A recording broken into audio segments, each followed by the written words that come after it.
2 camps de Roms ont été démantelés hier près de la gare sud de France à Montpellier. Une centaine de personnes, dont 40 enfants, vivaient dans ces bidonvilles. Les abris de fortune ont été détruits. Une expulsion décidée par le préfet après une décision de justice, puis un incendie. C'était début août. Une expulsion mal vécue par les habitants sur place, Valentin Bertrand.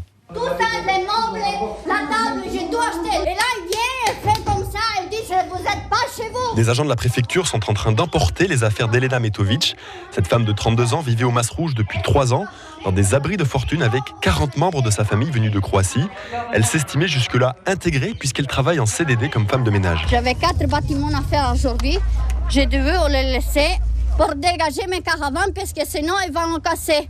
Et je ne sais pas si mon patron il va me retenir dans cette situation de merde. Pour le préfet de l'Hérault, ce démantèlement s'imposait pour mettre fin aux conditions de vie indignes dans ce bidonville, ce que confirme Annie, une voisine de 80 ans. Il y a la pourriture, il y a les rats, il y a tout là-bas. C'est un taudis. Il y a les ordures ménagères, ils sont là sur le côté des caravanes.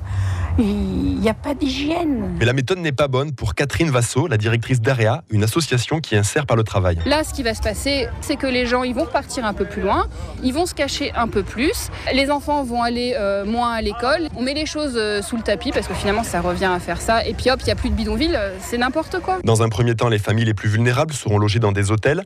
Les personnes en situation irrégulière seront, elles, obligées de quitter la France. Et le préfet de l'Hérault prévient, il y aura d'autres évacuations de campements de ce type.